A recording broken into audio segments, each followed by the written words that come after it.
Hi there, my name is Cheryl Cook. I am the Township Historian for Freehold Township, and I am also a member of the Freehold Township Historic Preservation Commission and the Freehold Township Heritage Society.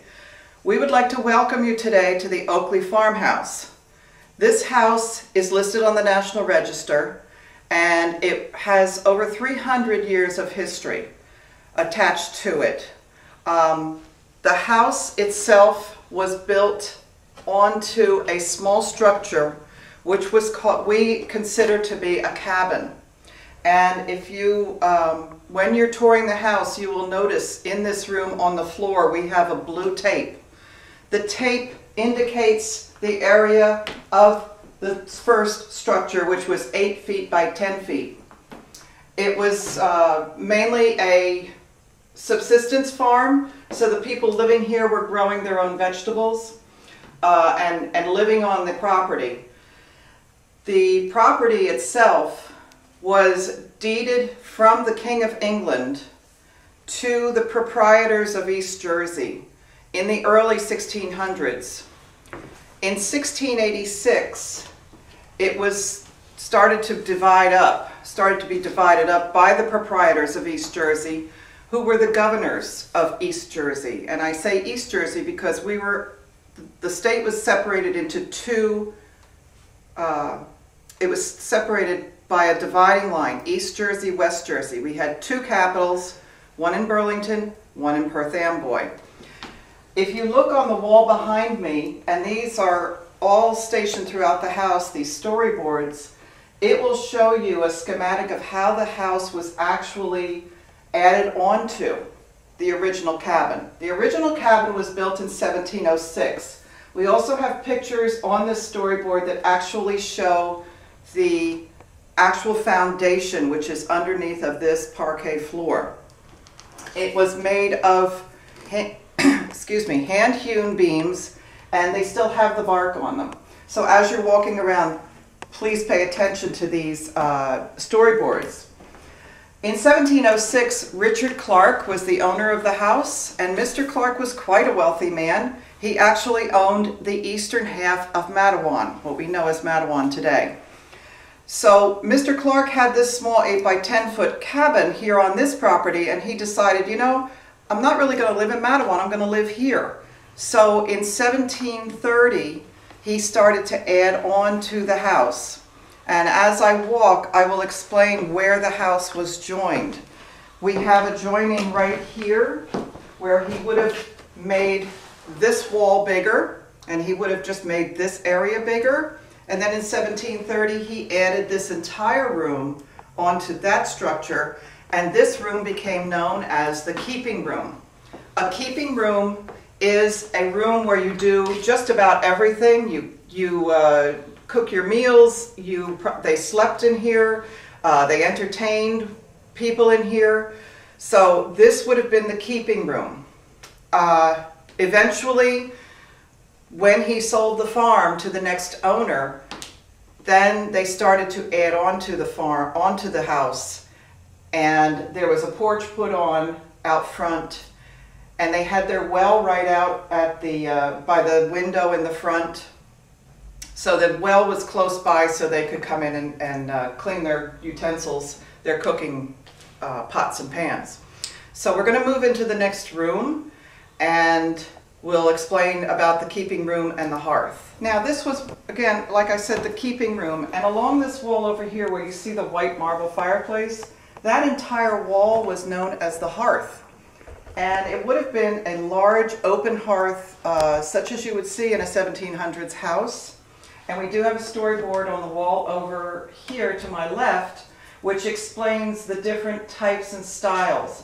We did find the original hearthstones underneath of that white marble fireplace, so they do go from one door to the next. We believe that that door would have been an entrance-exit door, and the window, right by the window, outside the window is the well. That's where they would have gone to get their water, to cook, clean, whatever for. We have furniture in these rooms, and the furniture has been donated back to us by local residents. It is all period furniture, and it is all unique. The Oakley family that lived here before had a little bit different styling of the way they put the furniture in the house, but we've tried to bring this house into its definite periods. This area right here that we're in is called the colonial period, and you can notice that by the architecture on the walls, on the door jambs. And another interesting fact about the wood around the windows and doors, they are all separate pieces of wood. They are not carved from one specific piece. Someone making that door jamb or window frame would have had to use separate pieces of wood for each time there was a difference in the architecture of the wood. Now we're going to walk into the hallway because I want to show you what the floors look like. Floors in the house are made of the same material. They would have been carved from the trees on the property. This is called wide plank flooring. And the wide plank flooring, of course, is the width of the tree, pretty much. So they would have they had plenty of woodland on this property. We had 500 acres of land at the time that this house was being built. So they would have had plenty of trees to choose from. The nails that are used in the wood itself are called square cut nails, and they are made by the village blacksmith because we have no Home Depot to go to. That again, they would have used a draw knife on the trees. They would have felled the trees, taken the bark off, used a draw knife to literally slice off a piece of the tree and make it into a plank for the floor. And this house would have all had, the entire house at this time frame between the 1706 and the part that we're going into next, which is the 1830s, which is when all of this construction took place, would have all been done with wide plank flooring. It made the house cold because there were gaps in between the wood. But we have different areas of the house that had been redone in a tongue and groove, which made the house warmer. Now the room you're looking at right now over here is the original parlor of the house. And in 1830, when this addition was put on, the house was owned by Elijah Combs. Now, Mr. Combs was a very wealthy distiller in the area. He had several distilleries, one of them located not too far from here up by the Monmouth Battlefield State Park. So he would have figured that his house would have had more embellishments on it. And as we come into this room, you're going to see architecture that is a little bit different than the colonial style. We are now moving into the federal period, and you will see some interesting architecture that was done just for the Combs family. This room is important because it would have been the first place where a guest would have been seated. If you were coming in to visit the family and you were invited, you would have been moved into the parlor before going into the living room. The parlor was one of the most important places in the house. It was where the family spent most of their time. Right now we have it set up as the dining room because the Oakley family used it as their dining room. So we are portraying this in both the 1830s and the 1920s. The really interesting part of this room is the architecture around the windows. The windows have hand-carved mullions at the top corners. They are hand-carved out of wood and would have been a sign of people having money. And again, I explained to you it was Elijah Combs who owned the house. So this was his way of saying to someone, I do have money. Again, we have the individual pieces of wood carved and put together around the window frames. And this would have been basically the way the room was set up in 1830 with the chairs along the wall, and probably they would have had maybe a little bit of maybe the children would have had a small piano in here. The doors on my right are French doors, and they are here to separate the front parlor from the back parlor. I'm not exactly sure what that means, but the back parlor would have been a smaller room. And probably they used that in the wintertime because it would have warmed better. Each of these rooms would have had a fireplace. This room particularly has a beautiful black marble fireplace, but beneath that black marble fireplace is a real red brick fireplace.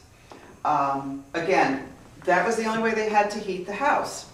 So in the kitchen, we continue the architecture. I'm going to stop. We continue the architecture around the windows and the doors, because that would have meant that this was the back parlor. And Mr. Oakley, when he took over the house in 1910, he decided to make this into his kitchen.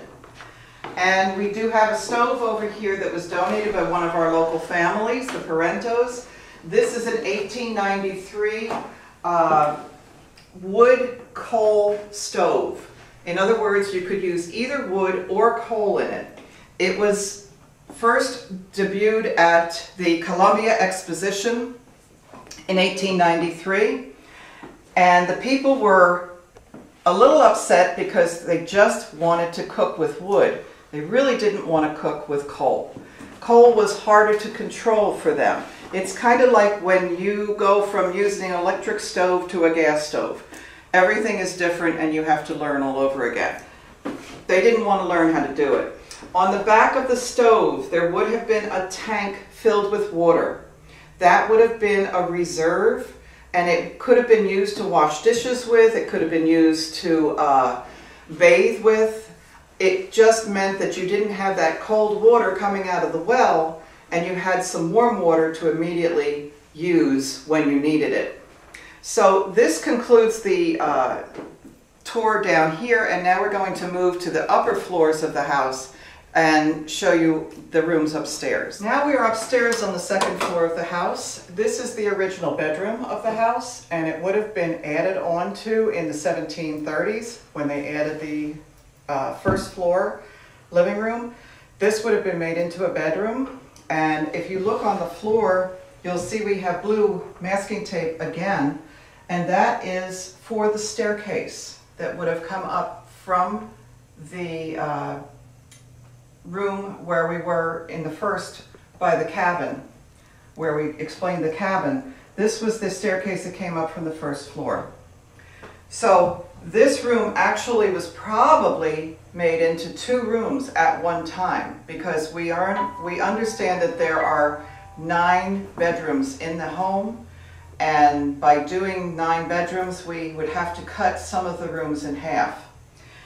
As you're panning around the room, you're going to notice some pieces of furniture. The bureau is a loan from the Oakley family. It's the original bureau that was in their home.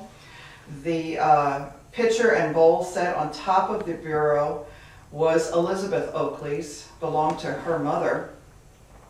And the piece of furniture next to the bureau, it looks like a chair. Well, it is a chair. And this would have really only been in someone's house that had, again, that had money. This is what's called a throne, and it is an indoor toilet. This would have been a godsend in the wintertime, since you didn't have to go outside to the outhouse. They would have been popular in homes of people with money, again. So we are looking at a piece of beautiful costume over here in the corner. This actually is a wedding dress. It's circa 1870. It is all hand beaded with handmade lace, and it's probably the size of maybe a 10 or an 8. It all has hook and eyes in the back.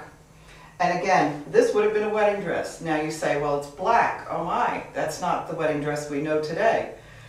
This is because in 1870, when Queen Victoria decided to get married, they usually used colors in wedding dresses. Purples, reds, black. She decided she wanted to change up everything, and she used white.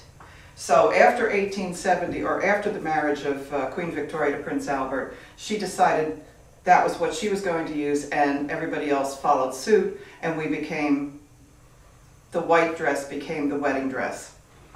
The bed next to me is what's called a rope bed. In other words, underneath the mattress right now we have a spring, handmade spring, but you probably will be able to notice the little knobs along the wood frame. There would have been a piece of rope crisscrossed all the way up to the top of the bed, and again crisscrossed all the way down to the bottom of the bed. That would have been your spring or your box spring. And the mattress would have been made of corn husk, filled with corn husk and made of either burlap or what was called ticking, some kind of material, but not as soft as we have today. So there is a saying, sleep tight, don't let the bed bugs bite. That meant make sure the corn husks that you're using are good and clean. In other words, the little weevils that live in the corn husk needed to be cleaned out of the corn husk before you stuffed your mattress with them. And the bed needed to be tightened every 2 days so that you didn't end up on the floor. Because the tension of your body onto the hemp that was used for the ropes would have needed to be tightened at least every 2 days. So sleep tight, don't let the bed bugs bite. Now we're going to move across the hall, and we're going to see a room that is what we have set up as our history room for the house. We are now in what we call our history room. In this room we have mostly everything that pertains to this house from the time of its inception in 1686. In this case we have 3 different rifles. Well, a rifle and 2 shotguns. The Sharp's carbine is in here. That is a gift from the Oakley family, belonged to Charles Oakley's grandfather. And the gun next to it is an 1863 Springfield, which also belonged to the grandfather of one of our wonderful citizens who is actually a cousin to Elizabeth Oakley, and that would have been Sarah Smith Lewis. The 1863 Springfield was used in the Civil War, and it was donated by the Lewis family to us. Next to that, we have an 1880 double-barrel shotgun that is also a gift from the Lewis family to the Oakley Museum, and that would have been used for their hunting. It was made in Belgium, and it has a hand-carved stock, and the hand carving is of a ram. In this room, we also have storyboards that explain the history of all of the families that lived here. As much history as we could garner from wills and research done at different archival areas, the State Library in Trenton, Princeton. These families, it's a wonderful microcosm of people who were settling this area back before anybody remembers, in the 1600s, 1700s, and the 1800s. And then, of course, up to the Oakley family, who were the last people to live in the house.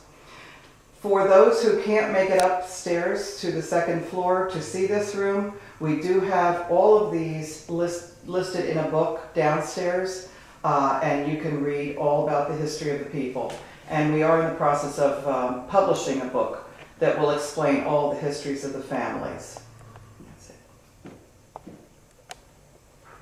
Also on the left-hand wall, you'll notice that there is a Oakley family tree, and that is for the genealogy. The Oakley family came from England in the 1600s and settled in Williston, Long Island, and became farmers there.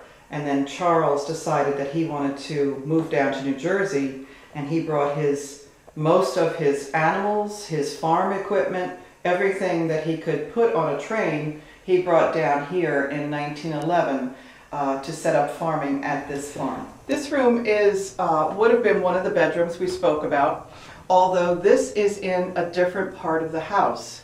This is in the 3rd section of the house that was put together in 1850. When we had downstairs, we had the 1706, the 1730 edition, and the 1830 edition. We are now in the part of the house that was established in 1850. And what it was a small house that would have been used for tenant farmers, and they would have been living in the apple orchard about a half a mile away from where this house sits now. And this house was actually brought over, it was sledded over by horse and oxen and felled trees, and they were moved, they brought the house in and attached it on this wall over here with earthquake bolts. The house itself was really a two-story structure, but pretty tiny. Now this room, what we did was establish a children's area, because during the history of this house, we had 43 children born here between 1720 and 1857. So we established that this could have been an area where the children might have been taken care of, possibly by a nanny, by a housekeeper, because the people that owned the house did have extra relatives living with them. They had their in-laws living with them, they had cousins living with them, nieces, nephews, whatever. But they also had staff. They had housekeeper, they had a cook, they probably had a butler. So they would have been taking care of the children, and this would have been their area. Right as you pan around the room, you see that we have a stroller up here, and actually that's called a pram. The pram is from 1880. Right now you're focusing on the cradle, and the cradle is also from 1880. It's made from rattan, and that cradle came from Dr. Mason's family, and Dr. Mason was the town doctor in the 1900s in Freehold Borough. The baby clothes on the wall are handmade baby clothes, and they would have been circa 1880, and they were made by one of our volunteers for her daughter when she was born. So you can see the way the clothes were made. One interesting fact about baby clothes back in the 1800s, the boys wore dresses, only because it was easier to change their diapers instead of putting them in pants. And the pram, as I mentioned, was donated by a local family, the Webbs, and that is circa 1880, and that would have been a typical stroller that you would have taken the child out in and walked at any time of the day. So we are going to move now into another room, and that will be the housekeeper's room, and then we'll go downstairs. This room is what we think would have been the head housekeeper's room. It is set up so that she has her working area. The first item that you see is the sewing machine, and it is a treadle sewing machine, because there would not have been electricity probably in the 1800s, except later on.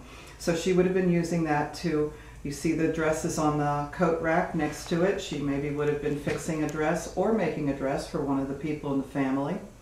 On the hope chest over by the wall, you'll notice that there is a wooden piece, and that's called a sleeve board. Also on the chest is an iron. That is an early steam iron, probably from the 1920s. You would have put water in part of the iron, in the back part, and it would have been heated on the stove, as all irons were until we came up with a better way to do it. And it's very heavy. It's probably a 3 or 5 pound weight iron. You could approximately do 2 items of clothing with 1 iron from the stove. To the right of that, we have a dressing area, and this would have been like a vanity, and it would have been used, maybe she would have helped the lady of the house get ready for an evening, and you'll notice that we have the fan out and we have the gloves. It's all ready for the lady of the evening to be taken, to be helped by the housekeeper to get ready for her event. And as we come around the room, you're going to notice that there is 1 bed, and that is an iron bed, and this would have been her surroundings, and actually this would have been an even better surrounding than some of the housekeepers had in the area. And this will be the end of the tour up here, And now we're going to move down to the first floor. We are now back down on the first floor of the house, and the case that I'm standing next to has 3 shelves worth of artifacts that have been found on the property by people doing archaeological digs. The first group to do a dig here was called Bravo, run by Dave Sivilich, and he found most of the items on the first shelf. We have not found any musket balls or artillery from the American Revolution, even though we know that this house was part of the battlefield.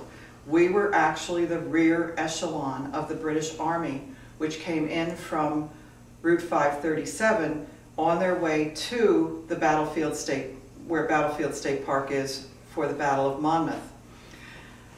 Most of the homes in the area had been burned all the way from Allentown, Pennsylvania, all the way into Freehold, and most of the houses in Freehold were burned by the British soldiers. We know that the British were encamped on this property, and the reason that the house was saved probably was that Mrs. Walker, whose both son and husband were fighting in the war, she absolutely gave the place over to the British and said, "You have full reign of my property." She might have even cooked them meals. So we feel that this is why the house survived and it was not burned by the British. But not finding any artillery in the areas that have been searched is quite interesting. We're not sure why we're not finding any artillery. We're hoping it's because they used their artillery on the battlefield. Anyway, we have found all kinds of different things. We found a pocket knife, a button, square cut nails. We found some machinery, pieces of plows, a pair of scissors. It's a very interesting eclectic mix of things that have been found on the property. As we pan our way around the room and into the room next to us, again, we are standing in the 1850 structure. Now that doesn't mean that this was built in 1850, it means it was built in early 1700s, but it was moved here in 1850 and attached to the house.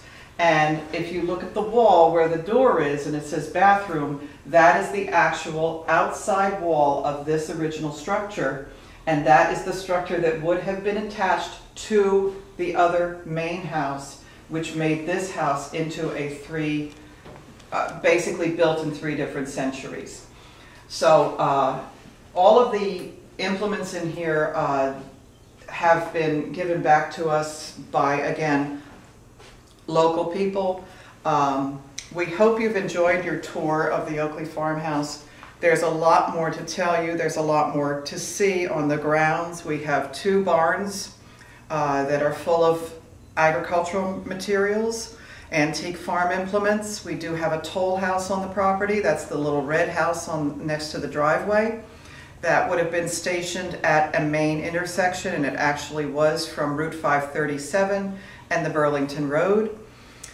So that's something to look at. We also have in the back of the house, we have another little house that is a museum to Civil War history. The 4th New Jersey Civil War reenactors have made that into a field headquarters home. And also in back of the house, there is an agricultural museum. We have over 6 acres of land here. You're welcome to walk around, enjoy, bring a picnic. We are open 24/7 outside and by appointment inside. So we thank you for your visit today, and we hope you've enjoyed the visit to the Oakley Farmhouse. We'd also like you to check out our website, which is www.twp.freehold.nj.us, and click on the link Around Town and Heritage Society. You will see our other sites that we have available for tours, and it also gives you the information about how to join the society, which we are looking for anyone who is at least an inkling interested in history. It doesn't matter how much history you know, we will teach you. You do not have to know anything about the history, just come on and join us. So please check out our website. The graphics should be going across the bottom of the screen as we speak. Thank you.